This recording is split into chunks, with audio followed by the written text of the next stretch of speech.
Y hoy vamos a ver a partir del verso 6 hasta el 12.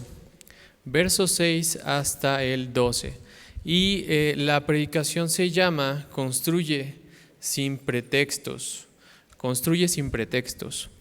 Vamos a ver 7 pretextos que no los encontramos tal cual aquí de, hubo pretexto porque no construyeron por esto. O sea, no los vamos a encontrar así, pero sí vamos a ver que pudieron haber tenido un pretexto, pero no lo pusieron. Entonces, en estos 6 versículos vamos a encontrar, por ejemplo, el no tengo tiempo, no puedo ir y entonces, por tanto, yo no voy a ayudar.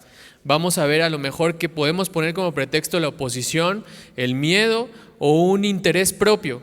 O sea, como ese lugar está muy lejos, como hago mucho tiempo de camino, pues entonces, ¿saben qué? No puedo ir. Y como no puedo ir, no puedo ayudar de otra forma. Entonces, pues no lo voy a hacer.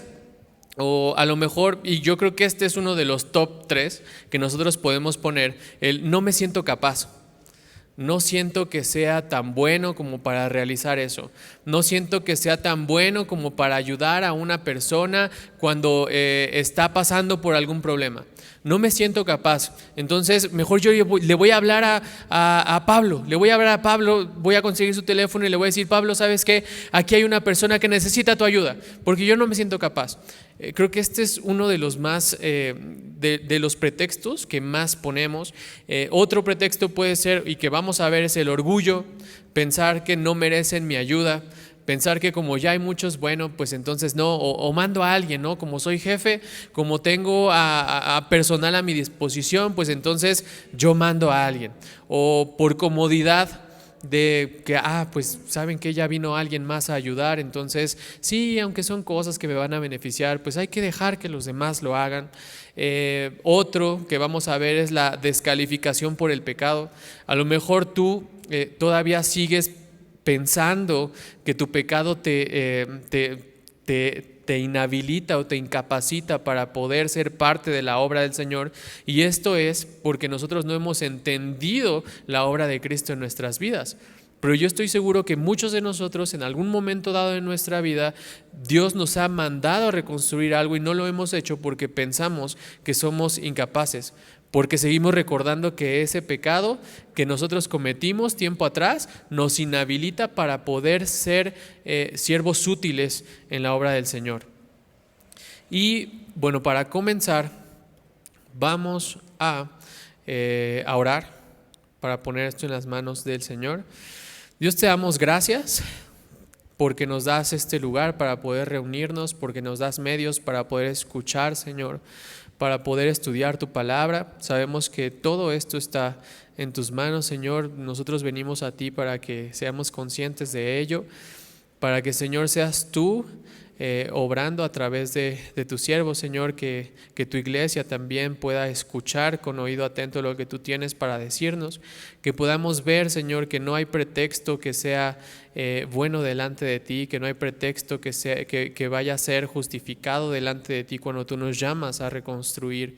Que podamos ver, Señor, que esos pretextos pueden irse con tan solo recordar tu evangelio, y que tu evangelio es lo único que a nosotros nos impulsa para poder avanzar, reconstruir, participar de tu obra, Señor, la cual tú la podrías hacer solo, sí, pero en tu gracia, en tu bondad, en tu sabiduría, Señor, has dicho que eso va a ser logrado a través de tu iglesia, Señor, y queremos ser siervos útiles. Te damos gracias por todo ello y sabemos que tú nos escuchas, no por quienes somos, sino por lo que hizo Cristo por nosotros, en cuyo nombre oramos. Amén. Entonces, vamos a comenzar a leer el capítulo 3. Capítulo 3 de Nehemías.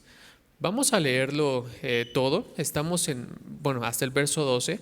Acuérdate que estamos en la parte donde Nehemías ya está poniendo manos a la obra, y entonces este capítulo nos marca quiénes fueron los que participaron. Hace unos meses estaba leyendo este capítulo y yo no sé si te has topado con, por ejemplo, con Lucas o con Mateo, las genealogías, o te has encontrado con algún libro del Antiguo Testamento que comienza o en una parte empieza con genealogías. ¿Te ha pasado? ¿Qué es lo que hacemos? ¿Quién lo lee? Levanta la mano si tú lo lees. Y si tú dices, esto es como el intro de una serie de Netflix donde pasa siempre lo mismo, entonces mejor le pongo omitir. ¿Quién haría eso? Los que no levantaron la mano supongo que hacen lo contrario, ¿no? Porque si no lo hubieran levantado no, sí, yo sí lo leo. Por lo general vemos genealogías o vemos libros como por ejemplo Levítico, donde vienen una serie de instrucciones de cómo el pueblo que es impuro puede acercarse a un Dios puro, y decimos, como que, ¿por qué metieron esto? O sea, son puros nombres. Son puros nombres. ¿A mí de qué me sirve saber que junto a una muralla estaba Refaías, hijo de Ur, jefe de la mitad del distrito de Jerusalén, y estaba Jedaías, y luego hijo de Arumaf, Asnías? O sea, son nombres que ahorita yo no le voy a poner a mis hijos. Entonces, ¿para qué lo leo, no? Si le pusiste un nombre de estos a tus hijos, pues está bien. Pero el punto es que no debemos de saltárnoslo. O sea, toda la escritura es inspirada por Dios y es útil. Capítulo 3 de Nehemías, a pesar de que tiene muchos nombres, de que tiene registros, de que unas personas dicen, bueno, ese capítulo está ahí porque a lo mejor Nehemías tenía que rendirle cuentas a quien lo mandó. Y entonces escribió esto para que el rey que lo mandó pudiera saber qué era lo que él estaba haciendo con los recursos que le había dado. Porque recuerdas que el rey le da recursos a Nehemías. Bueno, Dios a través del rey le da recursos a Nehemías. Entonces algunos dicen, bueno, es como rendir cuentas lo que está haciendo Nehemías. Sea lo que sea, está dentro de la Biblia. Y si tú crees que la Biblia es inspirada por Dios y es útil, entonces es útil para nosotros. No debemos de saltárnoslo, nada. Entonces, ¿qué vamos a aprender de aquí? Vamos a leer desde el verso 1. Entonces Eliasib, el sumo sacerdote, y los demás sacerdotes comenzaron a reconstruir la puerta de las ovejas. La dedicaron y colocaron las puertas, levantaron la muralla hasta llegar a la torre de los 100. Te estoy leyendo NTV, no sé ahí que esté, pero te pido que lo sigas. La cual también dedicaron y hasta la torre de Ananel. Trabajaron junto a ellos personas de la ciudad de Jericó, y más allá de ellos estaba Zacur, hijo de Imri. La puerta del pescado la construyeron los hijos de Sená. Colocaron las vigas, levantaron las puertas, instalaron sus cerrojos y barras. Meremot, hijo de Urías y nieto de Cos, reparó la siguiente sección de la muralla. A su lado estaban Mesulam, hijo de Berequías y nieto de Mesesabel. Y luego Sadoc, hijo de Baana. Contigua a ellos estaban los habitantes de Tecoa, aunque sus líderes se negaron a trabajar con los supervisores de la construcción. La puerta de la ciudad antigua la repararon Joiada, hijo de Pesea, y Mesulam, hijo de Besorías. Colocaron las vigas, levantaron las puertas e instalaron sus cerrojos y barras. Junto a ellos estaban Melatías y Gabaón, Jadón de Meronot, gente de Gabaón y de Mispa, el cuartel general del gobernador de la provincia al occidente del río Éufrates. Contiguo a ellos estaba Uziel, hijo de Araía, orfebre de profesión, quien también trabajó en la muralla. Después estaba Ananías, fabricante de perfumes. Omitieron una sección de Jerusalén mientras edificaban el muro ancho. Junto a ellos en la muralla estaba Refaías, hijo de Ur, jefe de la mitad del distrito de Jerusalén. Luego Jedaías, hijo de Arumaf, reparó las murallas frente a su propia casa, y junto a él estaba Atús, hijo de Asafnías. Enseguida se encontraban Malaquías, hijo de Arim, y Asub, hijo de Paat Moab, quienes repararon otra sección de la muralla y la torre de los hornos. Salum, hijo de Aloes, y sus hijas repararon la siguiente sección. Él era jefe de la otra mitad del distrito de Jerusalén. Me encanta cómo no sé si ya lo habían mencionado, pero cómo Dios tiene registro de quién participa dentro de su obra y de quién no lo hace, como se vio en la semana pasada. O sea, Dios tiene registro de quién está participando. A lo mejor tú y yo no los conocemos, pero participaron dentro de la obra del Señor. Eso es, platicaba con unos hermanos en otra iglesia y les decía, es como, por ejemplo, si tú te pones a pensar en la historia de Vida Nueva Nesa, alguien aquí podría decir, yo me acuerdo que Vida Nueva Nesa la fundó tal persona. ¿Alguien podría decir? ¿No? ¿Nadie? ¿Ni de los servidores? ¿No? Pero ¿estás de acuerdo? O sea, tú y yo no conocemos a quién fundó esta iglesia, ¿sí? Pero estamos aquí porque alguien que no sabemos quién es, yo te soy sincero, no sé quién fue, pero supongo que habrán sido, no sé, Pastor Josué, Pastor Gerardo o alguno de los pastores. Me parece que también estuvo un tiempo aquí el Pastor David de la Cruz, si no me equivoco. Pero hubo personas que invirtieron tiempo de su vida para poder edificar la iglesia de Nesa. Y no tan solo estamos hablando de pastores, estamos hablando de otros servidores que a lo mejor no conocemos sus nombres, pero ¿sabes quién sí los conoce? El Señor. Y gracias a lo que ellos hicieron y tiempo que a lo mejor pudieron haber ocupado en otra cosa, pero lo ocuparon para la obra del Señor, tú y yo podemos estar aquí. Tú y yo podemos estar aquí estudiando la palabra del Señor, conociendo al Señor por que alguien más no puso pretextos. ¿Me explico? Entonces, fíjate qué importante y qué increíble que Dios puede hacerlo solo, pero quiere ocupar a agentes humanos redimidos como tú y como yo para poder edificar su iglesia. Y a lo mejor después, yo no sé qué tú estés haciendo activamente dentro de la iglesia de Dios, pero a lo mejor después alguien va a poder recordar, yo no conozco a esa persona, pero sabes que yo doy gracias por la vida de los que hayan trabajado para edificar esta iglesia, porque podemos estar aquí, porque más pueden acercarse a Dios, porque más pueden conocerlo. Entonces, ¿te das cuenta que tu vida no se limita tan solo a venir y sentarte? Sino relacionarte con la iglesia, sino conocer a los que tienes al lado, sino participar activamente dentro de la iglesia con una intención correcta. ¿Te das cuenta de eso? ¿Tenemos una responsabilidad grande o no? ¿Sí?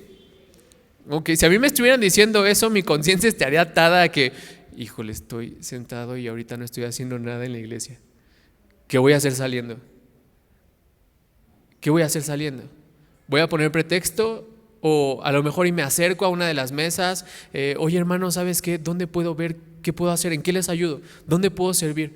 ¿Cómo me integro más a la iglesia? ¿Cómo pongo en práctica lo que hemos estado aprendiendo?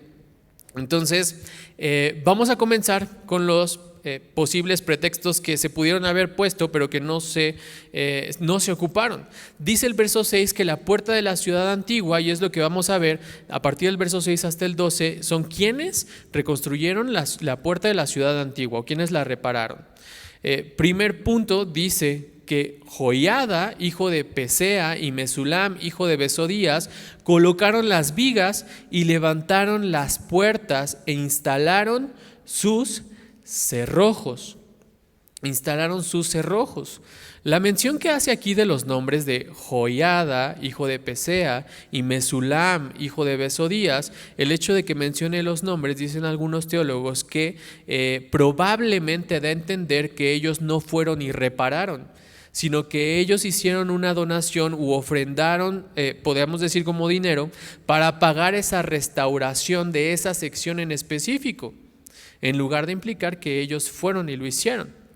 Entonces, si esto es así, nosotros no sabemos si estos hombres, Joiada, hijo de Pesea, y Mesulam, tenían a lo mejor en ese momento que se iba a llevar a cabo la restauración, tenían mucho trabajo y a lo mejor no pudieron ir, pero escucharon lo que Nehemías estaba a punto de hacer y que Nehemías decía, oigan, ¿qué vamos a hacer? Vean cómo está la ciudad y ustedes están viviendo así. ¿Qué vamos a hacer? Y a lo mejor estos dos hombres, Joiada y Mesulam, probablemente porque la Biblia no lo dice, estaban en ese momento comprometidos con algo, ¿no? Tenían que ir a hacer un trabajo, tenían que salir, tenían algo que entregar, no lo sabemos. No sabemos incluso si tenían muchos recursos o no, porque a pesar de que podemos decir, bueno, pues si tuvieron para pagar, a lo mejor eran de dinero, ¿no? Y prefirieron enviar el dinero a ir a hacerlo ellos. No sabemos, pero lo que sí sabemos es que tenían un corazón dispuesto a participar de la obra de cualquier forma que fuera. A lo mejor decían, yo no puedo ir, pero ¿sabes qué? Oye, Nehemías, ¿cómo ves? ¿Puedo aportar algo? ¿Puedo aportar algo? O a lo mejor puedo pagarle a alguien, no sé, si alguien va a ir y está dispuesto, pero no tiene la forma de llegar, mira, yo le pago el transporte, que vaya. Pero de verdad yo no puedo ir, pero quiero hacerlo, quiero ayudar, tengo un corazón dispuesto.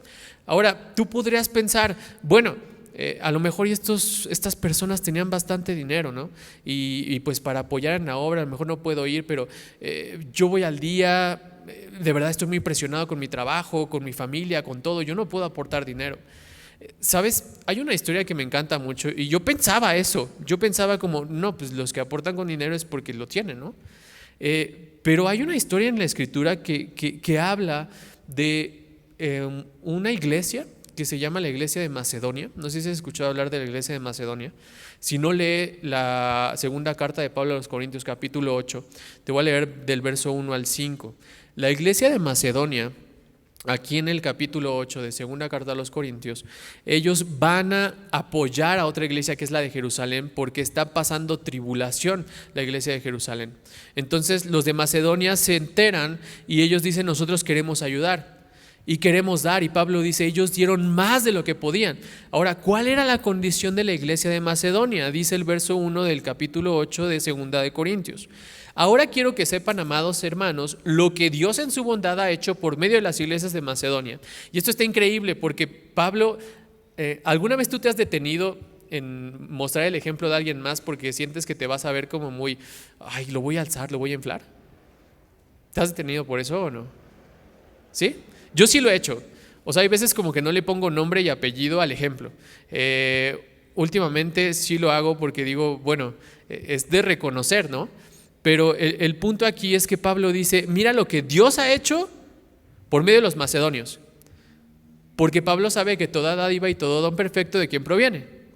De Dios. Y que los macedonios no pudieron haber hecho eso si Dios no lo hubiese provocado en ellos. Entonces verso 2 dice, estas iglesias están siendo probadas por muchas aflicciones y además son muy pobres, pero a la vez rebosan de abundante alegría, la cual se desbordó en gran generosidad. Literalmente las palabras en el original que se ocupan para aflicciones y para muy pobres, aflicciones es como cuando has tenido una uva y estás así como en tu momento de ocio y empiezas como a apachurrarla y vas viendo cómo se le van haciendo grietas hasta que la uva explota. ¿Soy el único que hago eso? Cuando come uvas. Espero, si no, al rato que tengas uvas en tu casa o cuando veas una uva, agárrala y yo hago eso. O sea, yo es como que estoy como haciendo algo. Yo siempre necesito traer algo en las manos. Cuando estoy trabajando tengo un cubo y siempre debo de traer algo en las manos. Entonces cuando como uvas hago eso. O sea, empiezo como a apretarla hasta que explote y ya me la como. La palabra en el original para aflicciones es eso. O sea, es estar apachurrando algo hasta quebrarlo. Esa es como aflicción de estar apachurrando algo, una uva hasta que se quiebre. Los macedonios estaban en esa condición. O sea, imagínatelos.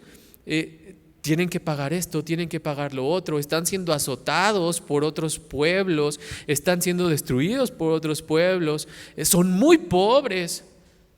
Pero dice, ellos rebosaban de abundante alegría y en generosidad eran vastos.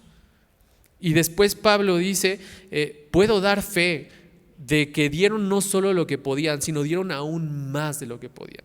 Si tú lees todo el pasaje, es un principio para que tú veas que no necesitas ser rico para poder ofrendar a la obra del Señor. O sea, de verdad no. Y esto cambia completamente nuestra mente, porque la mayoría de veces que nosotros no queremos ofrendar con el pretexto de que no tengo, es porque yo amo mi dinero. Porque yo me siento seguro con mi dinero, porque yo pienso que si no tengo, entonces no, que si yo me despojo de eso que tengo o de una parte de lo que tengo, entonces ¿qué voy a hacer? ¿Cómo me voy a sostener? ¿Cómo me voy a mantener? ¿Qué voy a comer? Si nos vemos muy bíblicos, podríamos decir, ¿qué voy a comer? ¿Qué voy a beber? ¿Qué me voy a poner? Y entonces veríamos Mateo 7, el sermón del monte, Mateo 6, el sermón del monte, donde Jesús dice: no se preocupen por qué van a comer, qué van a beber, qué se van a poner. Vean las aves del cielo, cómo no siembran ni cosechan, pero tu Padre Celestial las alimenta. Cuando yo pongo ese pretexto es porque yo no estoy teniendo a Dios como mi Padre. Yo no estoy confiando en Dios, en que Él me va a sostener, en que Él me va a prosperar en eso, en que Él me va a dar lo necesario. Entonces yo digo, mi confianza está en lo que tengo ahorita, no en Dios mismo. ¿Me explico? Entonces, no sabemos la condición de estas dos personas, pero lo que sí sabemos es que tenían un corazón dispuesto para poder dar lo que ellos tenían para beneficio de alguien más. Dice el verso 5 de 2 Corintios 8. Incluso hicieron más de lo que esperábamos. Hicieron más de eso. Y este es uno de los versos bases de esta predicación. ¿Por qué hicieron más de lo que se esperaba de ellos? Dice: porque su primer paso fue entregarse ellos mismos al Señor y a nosotros, tal como Dios quería. ¿Por qué podemos reconstruir sin pretextos? ¿O cómo es que nosotros podemos reconstruir sin pretextos, sin que los pretextos nos ganen? Cuando nosotros nos damos primero al Señor. Y en consecuencia, nosotros podemos darnos a los demás. Nosotros podemos seguir reconstruyendo, seguir haciendo la obra del Señor, pero porque yo me estoy dando al Señor. ¿Me explico? Entonces ellos podían hacer esto porque sabían quién era el Señor, y el Señor provocó en ellos un querer ayudar, a pesar de que no pudieron ir en ese momento, pues entonces pudieron hacerlo de otra forma. Este fue el primer pretexto: es no tengo tiempo, no puedo ir, por tanto no puedo ayudar. Es el primero: no tengo tiempo, no puedo ir, por tanto no puedo ayudar. La falta de tiempo o falta de recursos no deben ser un pretexto para no participar en la restauración de lo que sea. Segundo punto: la oposición, el miedo y el interés no deben de ser un pretexto. La oposición, miedo e interés. Verso 7 dice: junto a ellos estaba Melatías de Gabaón, Jadón de Meronot, gente de Gabaón y gente de Mizpa, el cuartel general del gobernador de la provincia al occidente del río Éufrates. Aquí lo primero que vamos a ver es la distancia. A lo mejor vemos ciudades, leemos ciudades, pero no sabemos dónde están. Me hubiera gustado ponerte un mapa ahí, pero quiero que te imagines: Jerusalén está aquí y Mizpa y Gabón están como hacia arriba, hacia el norte. Mizpa está más arriba y Gabaón está abajito. Pero las dos ciudades estaban situadas más o menos a unos 13 kilómetros al norte y al noroeste de Jerusalén. O sea, para que te des una idea, es más o menos de aquí a el aeropuerto de la Ciudad de México, el viejito, podríamos decirle así. Esos son 13 kilómetros. Ahora, ¿lo recorrerías? No lo sé, ahí ponle en Google Maps, pero supongo que en unas 3 horas caminando, ¿no? Porque en ese momento no tenían carros ni nada de eso. Entonces, harías 3 horas de aquí hasta allá. Quiero que tú pienses en algo aquí. ¿Te aventarías si alguien llega y dice: oye, ¿qué crees? Que el aeropuerto de la Ciudad de México se cayó y pues tenemos que ir a reconstruirlo por esto y lo otro. ¿Te aventarías 3 horas caminando de aquí a allá para reconstruirlo? ¿No? Bueno, a lo mejor podrías decir: bueno, sí, porque si no, tendría que irme hasta el AIFA. Y el AIFA está re lejos, entonces mejor, pues sí, Pero pensemos en otra cosa. La casa de alguien que tú no conoces. Llega una persona aquí y dice: oye, hermano, ¿qué crees? Que la casa de fulanito necesita una reparación. Y pues, ¿qué onda? ¿Vamos o qué? Son 3 horas de aquí caminando, porque pues ese día no va a haber transporte, no hay carros, no funcionan, es caminando. ¿Cómo ves? ¿Vamos o qué? Esperaría vamos, sí, vamos. Vamos a hacer otra vez. Entonces, hermano, ¿qué crees? Que un hermano de por allá necesita reparaciones en su casa. Vamos, son 3 horas, ¿vamos o qué? Ok, ya mejor. El punto es que, ¿sabes? Muchos de nosotros a lo mejor íbamos 3 horas. Y si va este cuate que me está diciendo, seguramente van más. Entonces no creo que necesiten de mi ayuda. si fuera otro día, a lo mejor y sí, no sé, está muy, muy lejos, ¿no? Aparte, ¿de qué me voy a beneficiar yo de eso? Hace tiempo les ponía un ejemplo y les decía, tú vas a una casa y a lo mejor ves que, bueno, les decía en ese momento, les voy a decir de qué carecen, qué carencias hay en la casa donde estoy viviendo, ¿no? A lo mejor vas y ves que la palanca del baño se atora, ¿no? Y tú vas a la casa, entras al baño, haces lo que tienes que hacer y ves que la palanquita no sirve. Sales y le dices al hermano, oye, ¿qué crees, brother? Que tu palanquita no sirve. Y te vas a tu casa, ¿no? ¿Cuántos de nosotros decimos, pues no sé, pero voy a checarlo, a ver, te lo arreglo, ¿no? O llegas a tu casa y dices, híjole, no puedo dormir porque la palanquita del brother no sirve. O sea, muchos de nosotros es como que, pues no sirve, o a veces ni siquiera decimos nada, ¿no? Porque pensamos que lo rompimos y no queremos que nos lo cobren. El punto es que, ¿cuántas veces tú por algo que no te genere beneficios has ayudado a alguien más? Arreglarle la palanquita no te generaría a ti beneficios. Pero ¿cuántas veces tú has hecho algo que no te lo genere? Ahora, caso contrario, imagínate que es alguien que a lo mejor te puede deber algún favor en algún momento y tú ves esa palanquita. ¿Crees que cambiará la situación en tu corazón de decir, pues creo que si le ayudo, podemos decir que me ayude, ¿no? Muchos de nosotros, nuestro corazón es así. O sea, si yo no veo un beneficio, entonces yo no lo hago. Yo no lo hago, yo no ayudo, yo no me muevo. Pero aquí podemos ver, y solo estamos citando a los de Gabaón y Mizpa, pero hubo 8 localidades en un radio de 30 kilómetros que fueron voluntarios. Por ejemplo, verso 2 nos dice que había habitantes de Jericó, en el 5 de Tecoa, Gabaón y Mizpa en el 7, de Sanoa en el 13, de Bet Akerem en el 14, Bet Sur en el 16 y Keila 17 y 18. O sea, eran localidades que estaban a más de 3 horas caminando de ahí. Sin embargo, dijeron, nosotros queremos ir.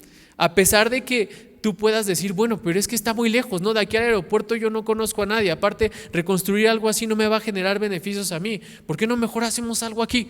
Invertimos el tiempo en reconstruir algo aquí, a los alrededores del Marbet, ¿no? O jalo a todos los hermanos a mi casa. Pues, ahí sí habría beneficio para mí. O sea, el tener nuestro corazón en un lugar correcto no nos hace movernos por qué vamos a obtener de los demás, sino por beneficio de los demás. Porque un corazón que hace eso ha entendido lo que Cristo ha hecho. Porque Cristo murió en beneficio de sí mismo. No, Él siendo Dios era pleno y completo y no necesitaba de ti ni de mí. O sea, Dios y nosotros hubiese seguido siendo Dios. No hubiera estado en el cielo diciendo, como que me hacen falta. O sea, no, Él está completo en su ser. Sin embargo, se dio por beneficio de nosotros. Entonces, si yo entiendo el Evangelio, yo tendría el mismo corazón que los habitantes de Gabaón y de Mizpa, de decir, no importa recorrer 3 horas o las que sean, para beneficio de alguien más. Apenas nos pasaron un video de nuestros hermanos que fueron de misión a Oaxaca. ¿Sí recuerdan? O sea, podríamos decir, ¿qué beneficios tuvieron? De principio hubiéramos dicho, no, pues ninguno. Sí tuvieron beneficios, o sea, los que fueron, te aseguro que regresaron más bendecidos, te lo puedan decir, que los mismos habitantes de ahí, pero los ayudaron de muchas formas, a pesar de que aquí lo que ellos hicieron allá, hablando como reestructura, educación y cosas así, no los van a beneficiar directamente. Si hubo una bendición de parte de Dios para ellos especial en su ayuda. Pero no fueron y no fue motivado eso, ¿por qué me voy a beneficiar de todos ustedes? Sino que puedo darte yo a ti a pesar de que no te conozca y venga de muy lejos. Y esto fue lo que pasó con los de Gabaón y de Mizpa. Ahora, hay otra parte en este punto, porque acuérdate que el pretexto de aquí es oposición, miedo e interés. Ya vimos interés, vamos a ver oposición y miedo. El verso 7 dice que ellos venían del cuartel general del gobernador de la provincia al occidente del río Éufrates. Y esto puede significar que Gabaón y Mizpa no estaban a cargo del gobierno de Judá o bajo la mano de Nehemías, sino que respondían directamente al gobernador de más allá del río Éufrates. Y quizá esta persona era Sanbalat. Has estado estudiando el libro de Nehemías, ¿cierto? ¿Quién era Sanbalat?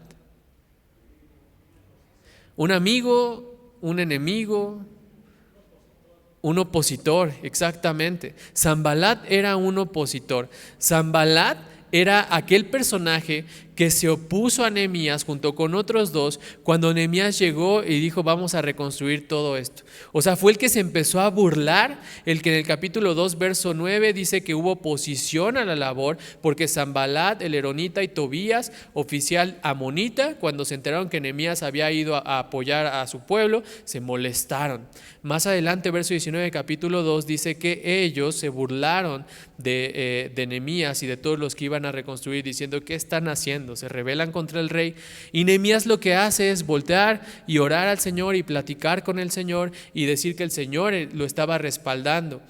Capítulo 4 verso 1 vemos que Sanbalat se entera que ya estaban reconstruyendo la muralla, se enoja, se pone furioso. En el capítulo 6 empieza a inventar chismes acerca de Nehemías, que se quiere rebelar, que se quiere postular como rey. Y entonces Nehemías contesta, pero siempre que contesta va con el Señor y dice, y Nehemías oró, y Nehemías oró, y Nehemías oró.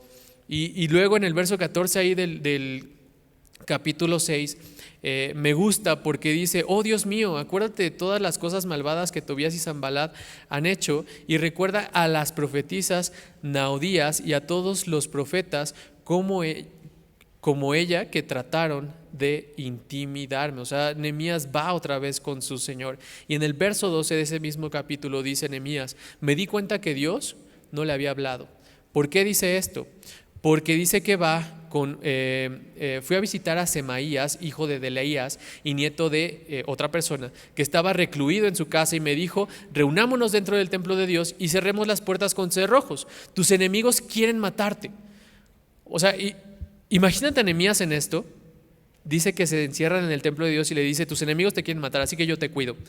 Y entonces dice, pero respondí, ¿acaso debería una persona en mi posición huir del peligro? ¿Acaso debería alguien en mi posición entrar en el templo para salvar su vida? No lo haré. Y dice Nehemías, me di cuenta entonces que lo que me estaba hablando esa persona no venía de parte de Dios. O sea, en todo lo que hemos visto, Dios le dice a Nehemías qué tiene que hacer. Y después vienen voces que le dicen a Nehemías, no hagas eso, ¿sabes qué? Te va a ir mal, te van a matar, ven, yo te cuido, te encierro aquí.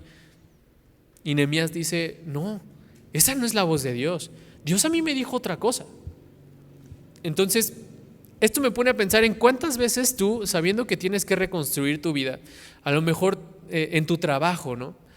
No, pues yo he visto en mi trabajo que peco constantemente con el Señor en las conversaciones que tengo, en que los escucho y no digo nada, en todo lo que hago, pero no sé, o sea, el Señor me ha redarguido en eso y pues, ¿qué voy a hacer? Yo me acuerdo cuando iba a la universidad y mis amigos vieron ese cambio así radical, ¿no? De mi arrepentimiento y mi confianza con el Señor, y de un cuate que literalmente pues tenía conversaciones con sus amigos, podríamos decir normales para el mundo en la universidad, que pues hacía muchas cosas, no te las voy a mencionar aquí, pero el punto es que hacía muchas cosas ahí. De repente fue como el Señor de, oye, eso está mal, ¿qué vas a hacer? Hay que reconstruir. Ok, yo sé que he sido salvado, sé que el Señor no me va a amar más si hago o no hago, pero yo sé que me ha llamado para cambiar esta conducta que se llama proceso de santificación. Entonces, ¿qué voy a hacer? Y leía en la Escritura y decía pues ciertas cosas al respecto, ¿no? O sea, no hables de la forma en la que hablan ellos. Tú, Salmo 1, tienes que, bienaventurado el varón que no sigue el consejo de pecadores, ni en sillas escarnecedores asentado, sino que en la ley del Señor se deleita, y él de noche. Cuando yo escuchaba esas cosas, yo decía, bueno, me voy a la tienda y regreso, ¿no? Y en otras ocasiones decía, bueno, ¿para qué te sales del salón? En cambio de clase, mejor siéntate y ponte a leer tu Biblia, ponte a leer un libro, llena tu mente de lo que el Señor quiere para ti. Y entonces venían unas voces a mi cabeza que decían, ñoñazo. ¿Y tú crees que estando en la universidad con todos así, con su hormona suelta y las conversaciones que tienen, no se va a acercar a alguien y te va a empezar a decir el cristiano, el aleluyo, el sacerdote, lo que sea? Eso te va a causar mucha pena. Entonces, no sé, se me imagina mucho esta voz, ¿no? Oye, te quieren matar, te quieren hacer burla, quieren que tú seas la burla de todos. Entonces ven aquí, yo te cuido, guarda tu libro, no hagas nada, nada más quédate ahí sentado. ¿Sabes? Muchas veces nosotros por miedo, por oposición, no hacemos, no nos levantamos. Pero eso no fue el caso de estas dos ciudades. Si estas dos ciudades de verdad estaban siendo gobernadas por esta persona, Sanbalat, que estaba constantemente atrás de Nehemías, a tal grado de que sí lo hostigaban y lo hostigaban y lo hostigaban, y pudieron llegar incluso hasta cuestiones físicas con Nehemías, pero Nehemías no claudicó en el intento de hacer lo que Dios le había mandado. ¿Por qué nosotros sí tendríamos que hacerlo? ¿Por qué nosotros sí tendríamos que decir, no, sabes que es que me da miedo que me digan tal cosa? Es que, ¿qué van a pensar mis papás de mí? Es que, ¿qué van a pensar mis amigos? O sea, son los amigos de toda la vida, me van a dejar. ¿Qué va a suceder con esto? En el trabajo me van a tratar mal. Incluso a lo mejor ya hasta me despiden, ¿no? O sea, ¿qué va a pasar?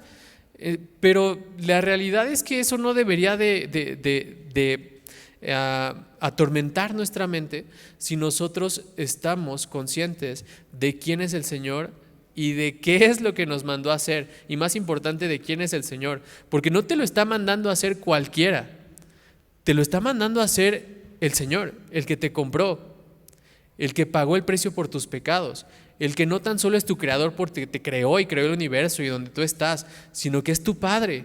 O sea, si entendemos quién es, creo que sí podríamos llegar a sentir temor, a sentir miedo, pero recordar quién es Él, recordar su promesa, recordar que Él nos cuida, e incluso recordar que si llegan a pasar consecuencias, yo estoy siendo obediente al Señor. Creo que eso quita de nuestra mente el temor que puede dominar nuestro corazón para no llevarnos a actuar. Como por ejemplo con Esteban, Hechos 7. Con Esteban, ¿cómo murió Esteban? Yo no veo un Esteban miedoso. ¿Tenía miedo? No sé, yo supongo que sí, ¿no? Y supongo porque la Biblia no lo dice. Pero que te estén apedreando ahí y que tú sigas es literalmente por la fortaleza del Señor. Podríamos pensar en los amigos de Daniel, ¿no? Si ustedes no se inclinan ante esto, entonces va a suceder tal cosa. Pues ¿sabes qué? No nos vamos a inclinar y hazle como quieras. Al único que nos vamos a inclinar es al Señor. Y si tú nos quieres meter allá y nos pasa algo, está bien, pero es porque el Señor dejó que sucediera y aún así no nos vamos a inclinar.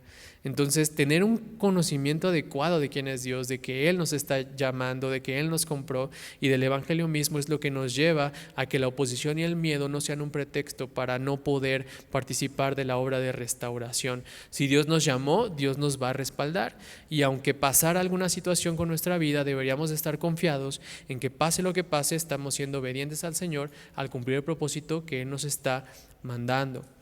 Entonces aquí vimos los intereses, los beneficios que nosotros podemos poner como pretexto y también el miedo que pudiéramos experimentar ante esto. La Biblia en cuanto a que nosotros no nos veamos beneficiados, dice Filipenses 2, 3 al 4, no sean egoístas, no traten de impresionar a nadie, sean humildes, es decir, considerando a los demás como mejores que ustedes. No se ocupen solo de sus propios intereses, sino también procuren interesarse por los demás. Y aquí podríamos preguntarnos, ¿cuál es la intención para hacer lo que hago? ¿Cuál es la intención para hacer lo que hago? Incluso dentro de la iglesia, incluso con nuestros papás. O sea, si tú vives con tus papás, ¿cuál es la intención para yo obedecer a mis papás? Checa cuándo es que obedeces o no. O sea, ¿obedezco solo cuando yo quiero un permiso? ¿O obedezco a pesar de que en ese mes no haya fiestas y pues no haya algún permiso, ¿no? O no quiera algo que me compren, o no quiera que me ayuden con algo? O sea, mi razón de obedecer es porque voy a generar un beneficio para mí, o porque quiero ser obediente al Señor y quiero honrar a mis papás. ¿Por qué lo hago? Hay una historia de un predicador, se llama David Wilkerson, me parece que ya murió. Él escribió un libro que se llama La Cruz y el Puñal, hay una película, creo que está en Amazon Prime. Y esa película está padre porque habla de los inicios de cómo él predicaba. Él era podemos decir que vivía como en una granjita fuera de New York. Y entonces él va a Nueva York a predicar el evangelio. Y me encanta porque se me hace como alguien que no medía el peligro, ¿sabes? O sea, porque empieza a meterse con pandilleros, con drogadictos, y hay un personaje principal que es Nicky Cruz, que le dice, tú vuelves a venir conmigo y a predicarme y yo te voy a destripar. Y yo diría, híjole, a mí un cuate pandillero, o sea, imagínate que te metes a la zona más fea de tu ciudad y mientras ellos están arreglándose para pelear y diciendo, no, pues con cadenas, con bats, con esto, con lo otro, ves un pastor pueblerino metiéndose entre ellos y predicándoles el evangelio. O sea, cuando yo vi la película fue como de, ¿qué onda con este cuate? O sea, creo que yo lo que hubiera hecho hubiera sido sentarme hasta que dejaran de hablar y ya después como, señores, ¿podría platicar con ustedes? Y me dijeran que no, no sé, o sea, hablando Hugo humanamente, ¿no? Sin pensar en el hecho de que Dios me está mandando, ¿no? Pero el punto aquí es como, me encanta esa parte. Porque a pesar del miedo que pudo haber existido y que te digo que este personaje, Nicky Cruz, le decía, te voy a destripar si tú me vuelves a predicar, él constantemente iba y ahora, bueno, esa persona tiene un ministerio que se dedica como a evangelizar a pandilleros y todo eso. El punto aquí es que me encanta porque a pesar de la oposición y el miedo que pudo haber sentido, fue fiel al llamado que Dios tenía para él, que fuera ir a evangelizar un lugar donde no era ni siquiera donde él vivía, donde no se iba a ver beneficiada su comunidad, donde él se fue y vivió en su carro y sin generar un beneficio, él dijo, yo quiero venir aquí a predicar porque Dios me ha mandado aquí a predicar. Y luego, ¿a quién le vas a predicar, no? Si tú has predicado en la calle, no me vas a dejar mentir que la primera vez es como de, te sudan las manos y qué voy a decir y si me dicen que no, o sea, si me acerco y me dicen, no quiero escucharte. Y si me responden grosero, y cuando te responden grosero de verdad que sí se siente feo. Pero recuerdas que el Señor te ha mandado a hacer eso y que es parte del Evangelio, porque el Evangelio es ofensivo y no da otra respuesta más que la gente se voltee o que la gente se convierta. Pero el punto aquí es que el miedo debe hacerse a un lado. Y la oposición debe hacerse a un lado. Cuando tú entiendes que tu vida es tan corta y que has sido comprado por la sangre de Cristo y que ahora le perteneces a Él y que si Él te ha mandado, Él te va a respaldar a pesar de lo que pueda suceder. Entonces, tercer punto, falta de capacitación y comodidad. O sea, yo puedo decir, no, pues es que no estoy capacitado y aparte como que no estoy cómodo. Verso 8, contigo a ellos estaba Uziel, hijo de Araía, orfebre de profesión. ¿Qué es orfebre? Orfebre es alguien que trabaja con objetos de plata y de oro. Quien también trabajó en la muralla. Después estaba Ananías, fabricante de perfumes. Omitieron una sección de Jerusalén mientras se edificaba en el muro ancho. Quiero preguntarte algo. ¿Tú crees que personas que eran orfebres, que trabajaban con plata, con oro y perfumeros, sabían lo necesario para levantar una muralla? ¿Sí o no? ¿No? De aquí, ¿cuántos saben lo necesario para levantar una pared? Yo te soy sincero, no sé. O sea, si te digo la verdad te estaré inventando y si tú llegas a tu casa y dices, Hugo me dijo cómo levantar una pared, seguro se va a caer. Entonces, no sé la verdad, o sea, no tengo ni la menor idea. Pero supongo que debe de haber cimientos, estas varillas, la varilla tiene que ser de alguna medida, el tabique dependiendo si es rojo, si es, no sé, no me voy a decir más porque no tengo ni idea de qué es eso, pero el punto es que no sabían. O sea, yo te puedo decir, yo no soy perfumero ni eso, yo soy abogado, pero no sé cómo levantar una pared, no sé cómo hacer una muralla.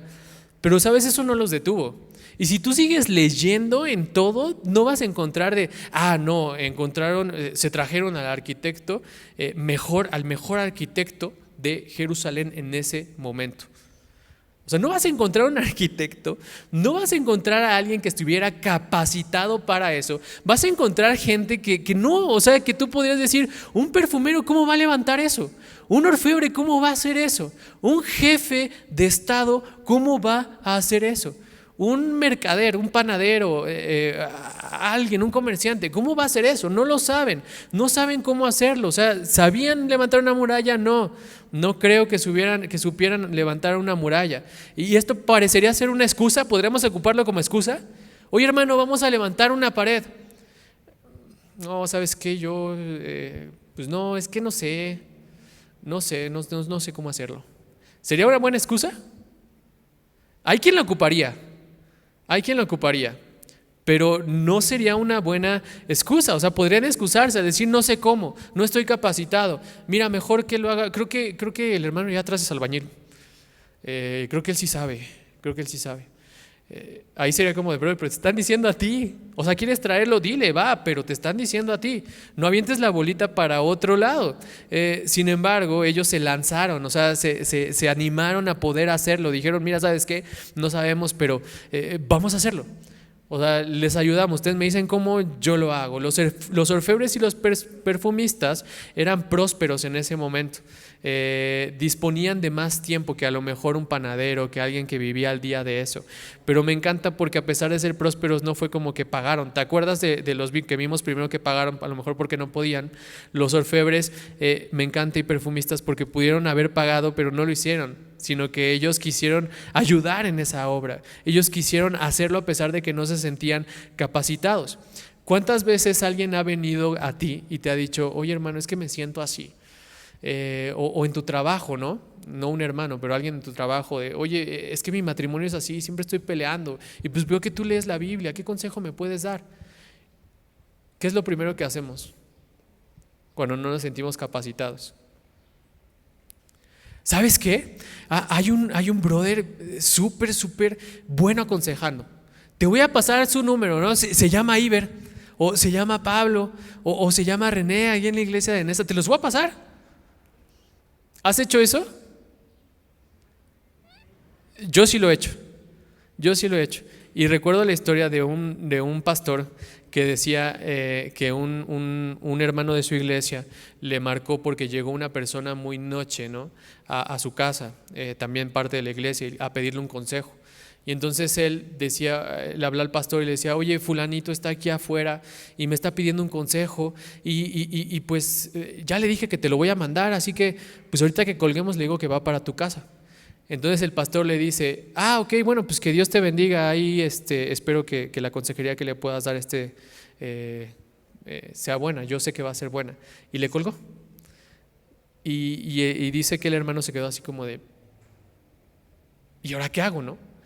Y la vez que se vieron, el pastor le explicó y le dijo, sabes que mira, si el Señor lo mandó ahí contigo y no vino conmigo, es porque seguramente el Señor quería que tú intervinieras en eso, no yo.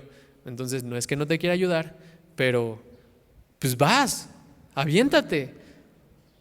Muchas veces nosotros somos así, con nuestra propia vida o con la vida de alguien más. No nos sentimos capacitados.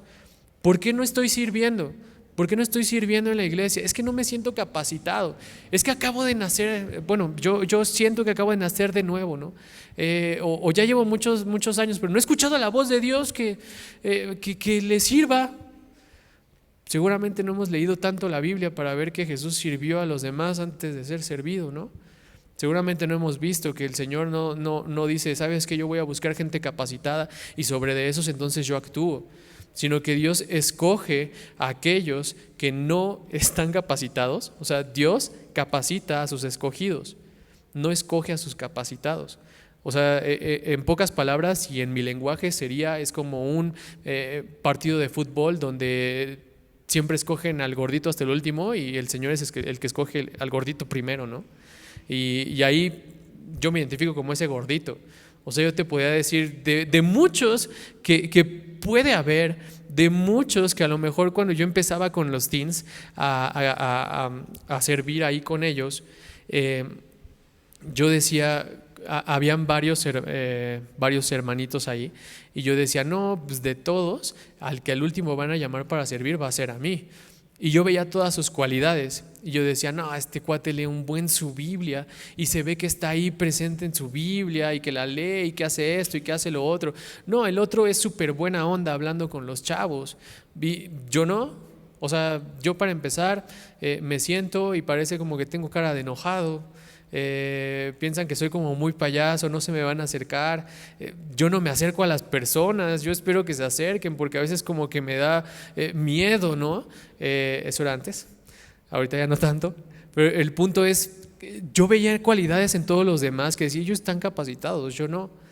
Pero yo no había entendido que Dios no busca al capacitado, sino que Dios escoge y entonces capacita a sus escogidos. O sea, Dios no nos escoge porque ve una capacidad en nosotros. Si fuera así, de verdad, ninguno de nosotros estaría con el Señor. O sea, de verdad, estaríamos en todo lo contrario. Pero Dios nos escoge y nos capacita para ello. Entonces, hermano, hermana, no pongas ese pretexto de decir, yo no voy a servir. ¿Por qué? Porque no me siento capaz.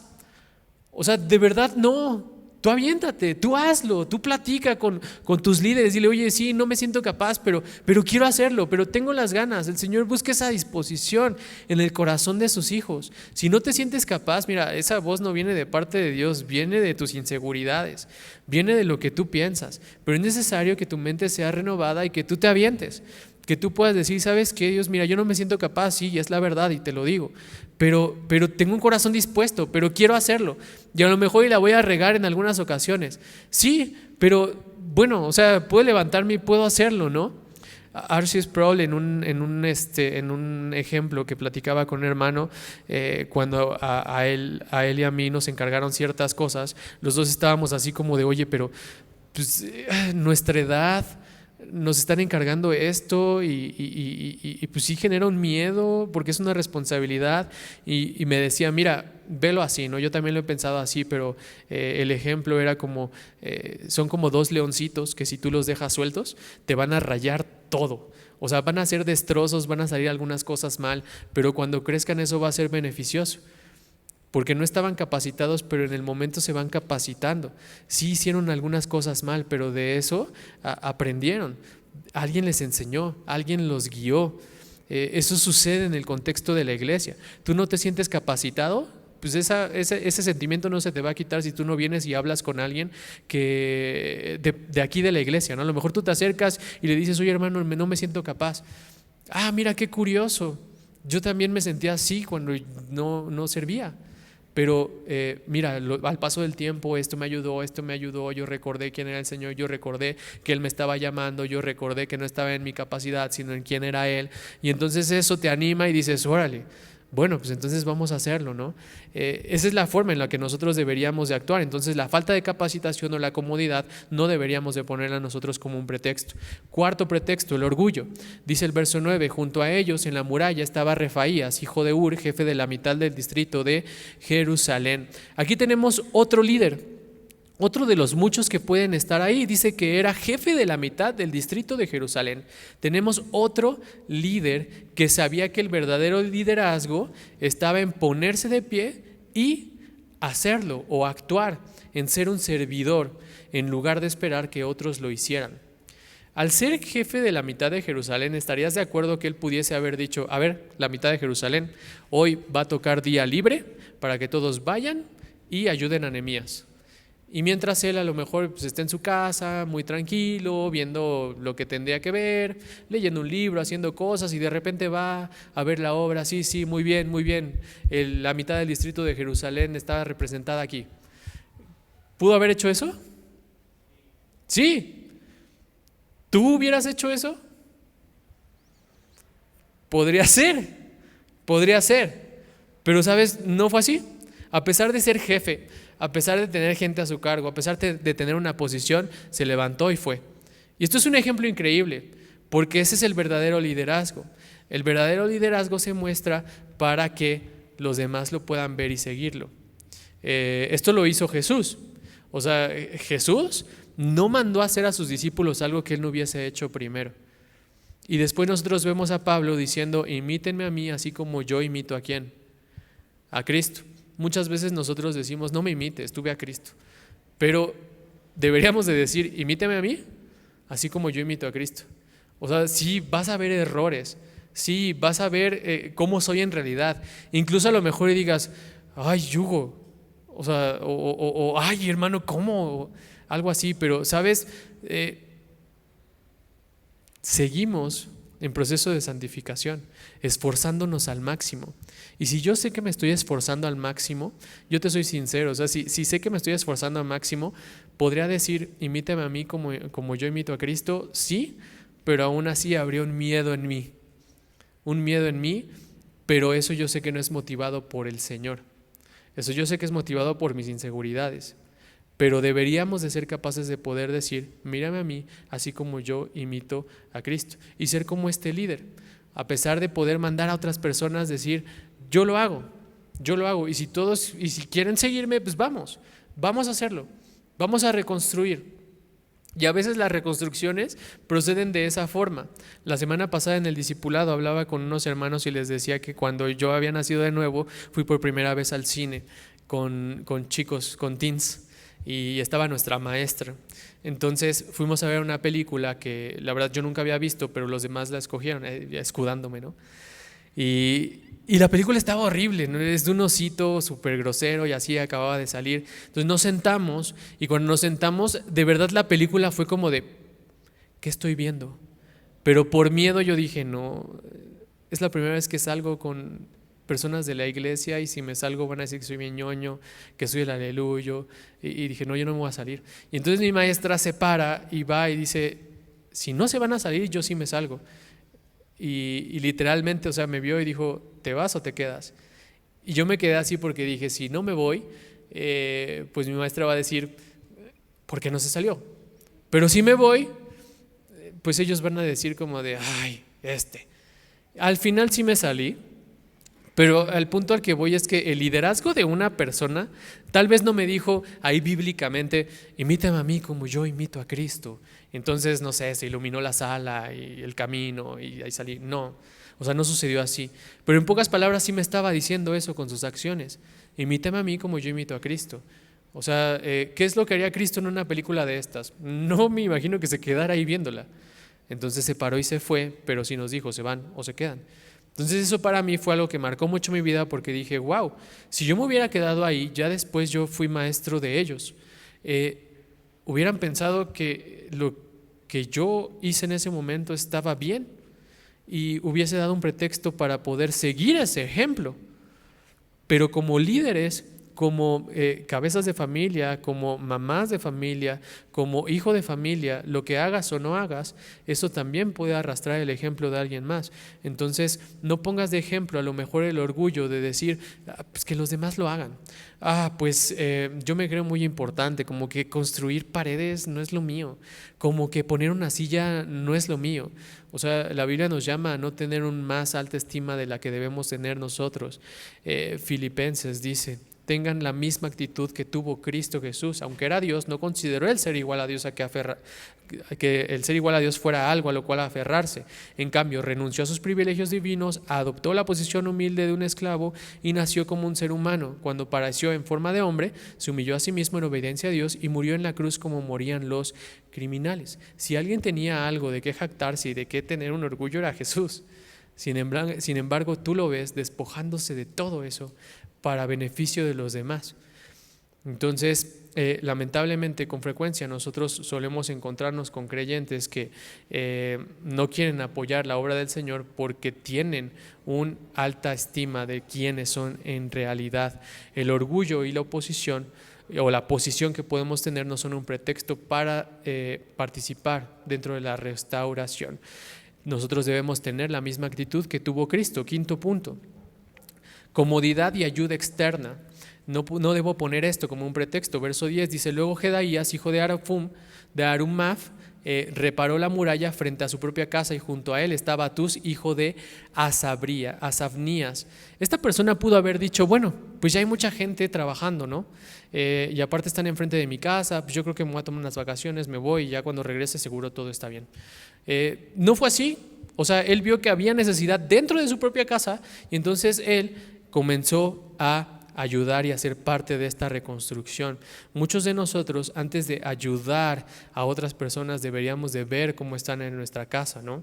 Mi papá siempre me dice a mí y a mi hermana, más a mí, no seas candil en la calle y oscuridad en tu casa. No seas candil en la calle y oscuridad en tu casa. Y eso es como, al principio yo decía, los dichos de mi papá son como muy raros, pero pensando en eso es, no estés ayudando a otras personas si tu propia casa está mal. No aparentes ser algo que no estás haciendo en tu propia casa. Deberíamos de comenzar por nuestra casa y entonces poder ser de bendición para los demás en un contexto de afuera.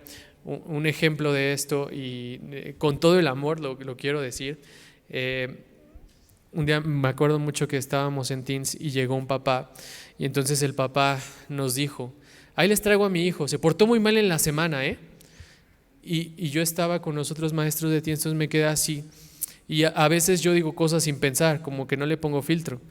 Entonces pensando así, dije, bueno, ok, lo que no se arregla en 7 días, no lo vamos a arreglar en 1 hora y media. Y puede parecer ofensivo, pero lo que no se arregla en 7 días, que como papás tú tienes a tu hijo en tu casa, no esperes que un maestro en 1 hora y media en la iglesia lo arregle. Si los papás, veía un video de Piper y decía, si los papás hicieran lo que les toca como hijos del Señor, en guiar a sus hijos al Señor, no debería existir un ministerio como jóvenes, como teens, como kids. No digo que esté mal, pero el punto es, si nosotros hiciéramos nuestro trabajo en la casa, entonces no debería de suceder eso. No saldría un comentario de, ay, regáñalo, ahí cámbiale la conducta. Brother, como papá eso te toca a ti, porque es un discipulado mutuo entre tú y tu hijo. O sea, si no te escucha a ti siendo tu papá, ¿por qué me va a escuchar a mí si a mí me ve 1 hora y media? Pon tú que sí me ponga atención, pero la mayoría del tiempo lo tienen ustedes como papás, como mamás, como abuelos. Y ahí es donde el discipulado es donde se debe de dar, es donde se da más como papá, porque a ti te lo ha encargado el Señor. Nosotros sí tenemos una responsabilidad, pero tú eres papá y tú eres mamá. Entonces a eso iba mi comentario, lo que no se arregla en 7 días no se va a arreglar en 1 hora y media. Por la gracia del Señor a veces ocupa elementos externos en ocasiones para poder traernos a Él, pero sabes, eso sería chamba de los papás. Pero gracias a Dios que nos coloca dentro de una iglesia que también se preocupa por ello. Sexto punto, el pecado no nos descalifica. Dice el verso 11, enseguida se encontraba Malquías, hijo de Harim, y Asub, hijo de Par, quienes repararon otra sección de la muralla. Malaquías era una persona que se menciona en Esdras 10:31, y es uno de los hombres que es confrontado por Esdras porque había agarrado a una mujer pagana para casarse con ella, y eso fue muchos años antes. Ahora vemos a esta persona restaurada y trabajando en la obra del Señor, y esto es como wow. O sea, una persona que en ese momento tú podrías decir que era como la regó, gacho, porque se casó con alguien que no debía de haberse casado, porque pecó contra el Señor y ese pecado fue visible. Ahora tú lo ves sirviendo, y muchos dentro de la iglesia tenemos ese testimonio, que a lo mejor y parte de la iglesia vio el pecado que tú tenías y pudo pensar como, ¡ay, híjole! Tan bajo cayó ese cuate. Y después tú lo ves predicando al Señor, alabando al Señor, sirviéndole al Señor. Y eso es un ejemplo que dices, wow, qué restauración tan increíble hace el Señor en la vida de alguien así. Y si tú eres cristiano, tienes la vida así. O sea, tú eras alguien de una forma distinta, que era ofensivo al Señor, que era ofensivo para Cristo, pero Él te restaura y ese pecado no te descalifica para poder servirle a Dios de una manera correcta. Y ahora, si te das cuenta, no repararon una sección, sino dice que fue otra sección, o sea, repararon 2. El punto aquí es que tus errores y tus fracasos del pasado no influyen en la gracia del presente.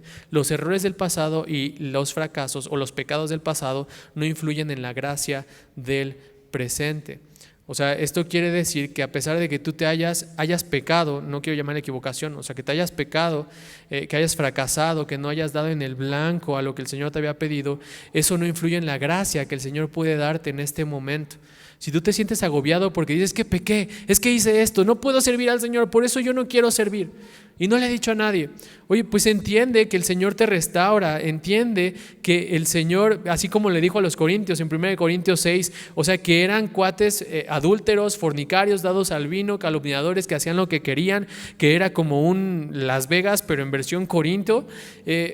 Ahora Él les dice que han sido apartados, que han sido testimonio vivo, que ha operado para el seno de la sociedad que estaba alejada del Señor. O sea, si personas así fueron restauradas y ocupadas por Dios para su servicio, tú y yo también.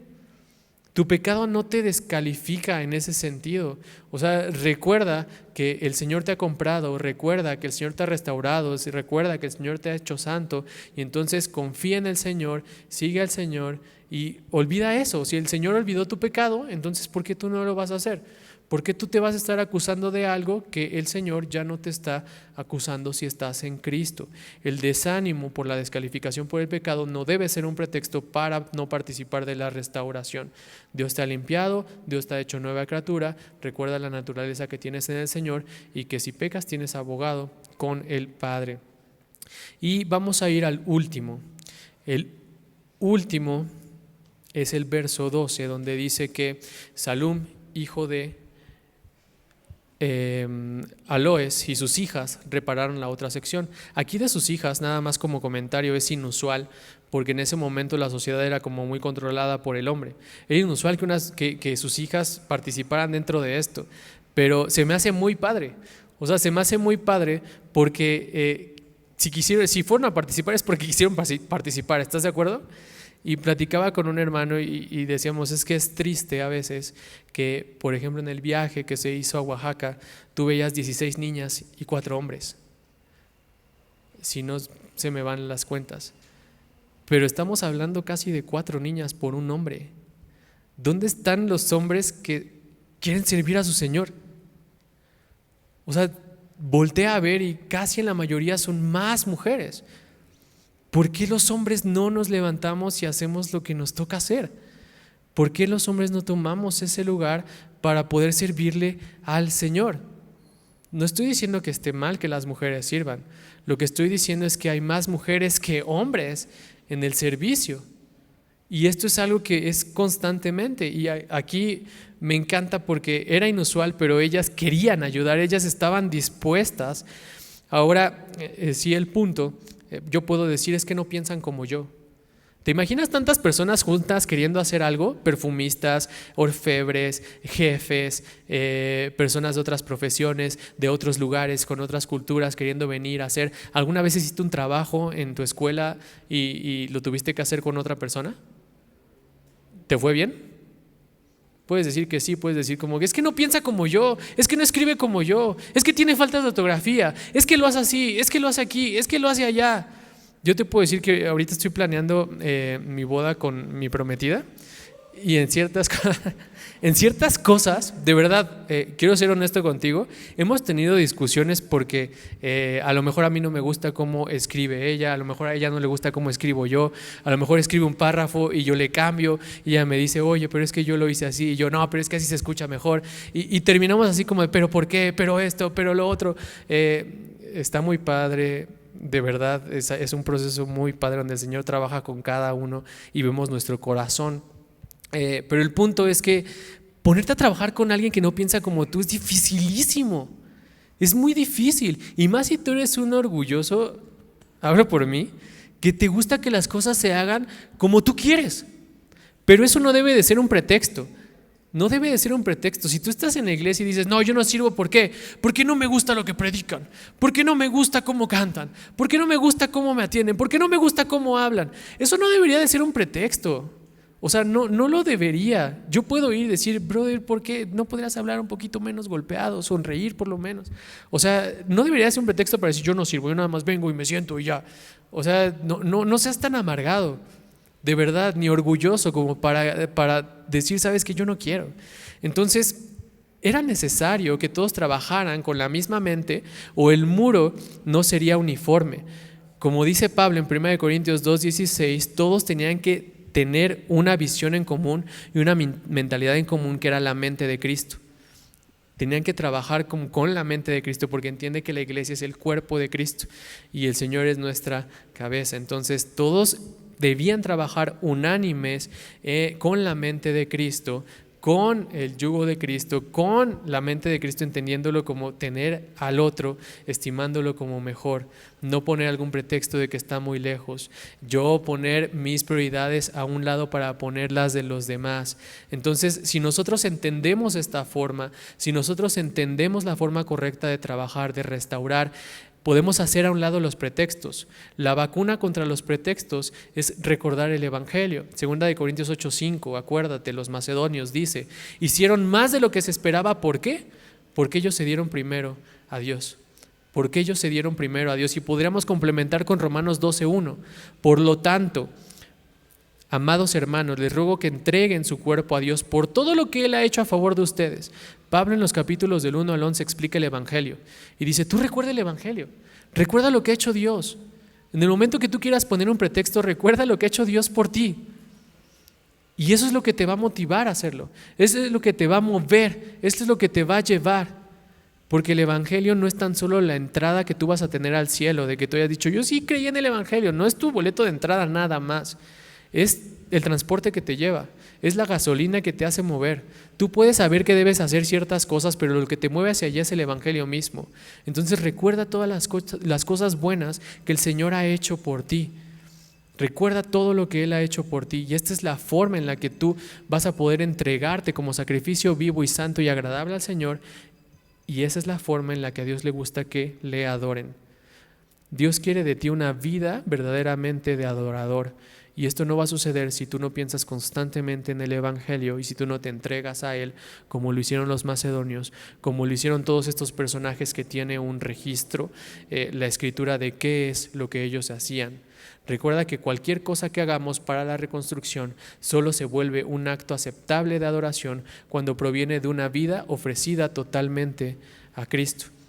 Entonces ofrece tu vida a Cristo, recuerda el Evangelio y entonces eso va a ser más fácil que tú y yo quitemos los pretextos para no participar dentro de la reconstrucción del Señor, tanto en nuestra vida como en nuestra iglesia o la vida de alguien más. Cierra tus ojos y vamos a orar.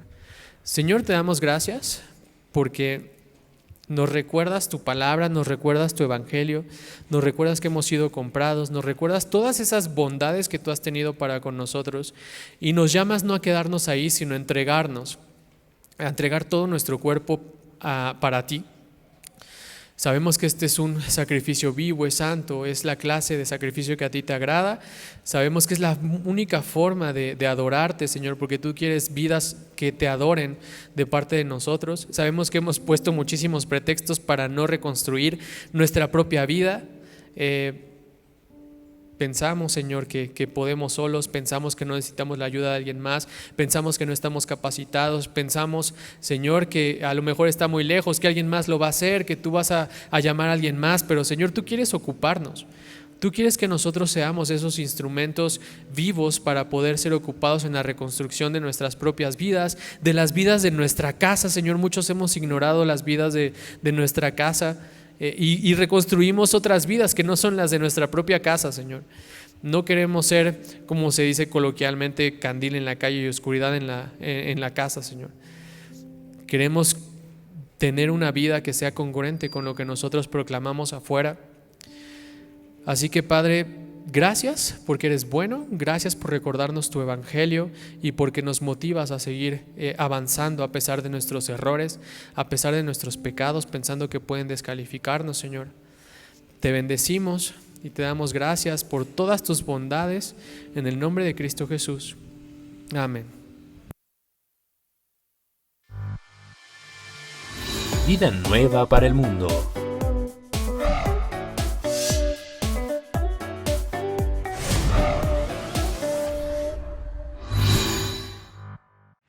Hola amigos, esperamos que se encuentren muy bien y el día de hoy Caleb y yo les tenemos un anuncio y un aviso súper importante que nos emociona muchísimo. Así que Caleb, platícanos un poquito de qué se trata. Claro que sí, este año tenemos nuestra primer conferencia de liderazgo en Vida Nueva para el Mundo, Dunamis 2022.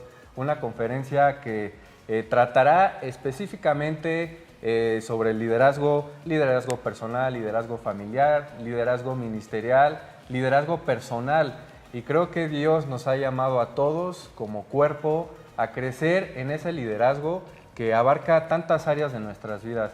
Y pues este año tenemos a 4 invitados especiales. Platícanos un poco, Steph, ¿quiénes son? Claro que sí, la verdad nuestros invitados están de lujo. Tenemos al pastor Esteban Grassman, que nos visita desde la iglesia Ancla en Tijuana. También tenemos a nuestro pastor Armando Alducin, que seguramente muchos de ustedes ya conocen. También tenemos al pastor Juan Speaker, que es fundador de la iglesia Vida Abundante, ahora conocida como Más Vida. Y también tenemos al doctor Chuck Lynch, que nos visita desde Kansas, que es un doctor especializado pues en toda como la psicología ministerial. Entonces es algo que nos va a ayudar muchísimo tanto como iglesia como individualmente. Así es, el 20 y 21 de mayo será Dunamis 2022, una conferencia que no te puedes perder. En el link aquí abajo podrás registrarte y es importante que lo hagas para poder ingresar a nuestras instalaciones de Vida para el Mundo Norte en Tlalnepantla. Exacto, el registro es totalmente gratis, entonces lo único que tienes que hacer es presentarte y preguntar también en tu iglesia local si tienen como algún apoyo de transporte en caso de que no te encuentres dentro de la Ciudad de México.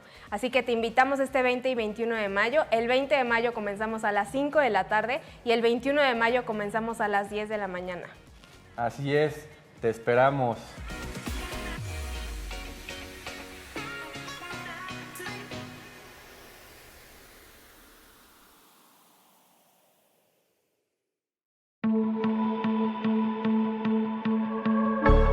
Vida Nueva para el Mundo presenta su nueva plataforma streaming, con contenido exclusivo para tu crecimiento espiritual.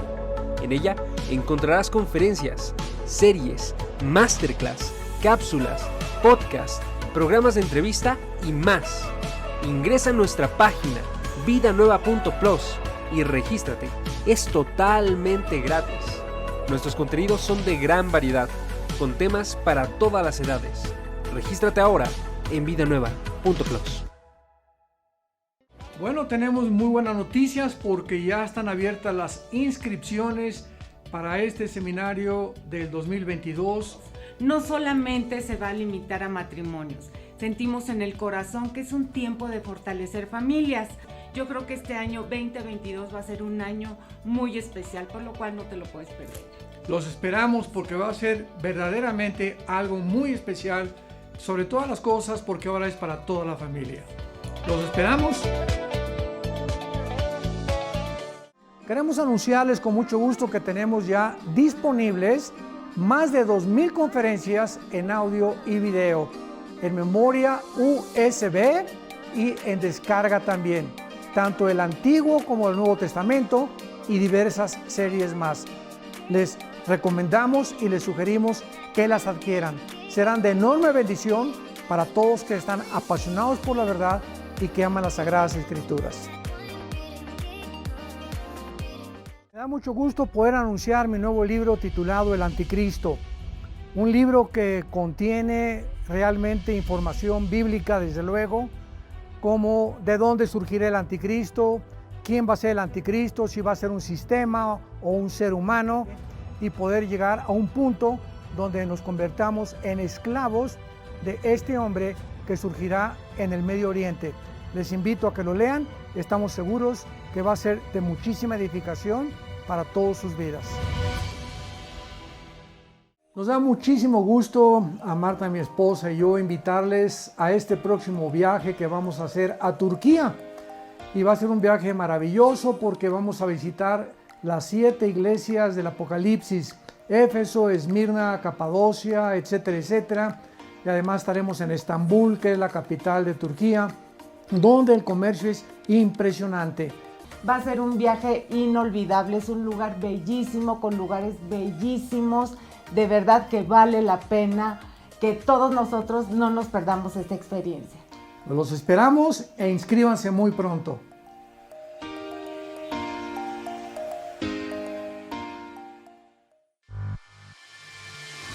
Vida Nueva para el Mundo.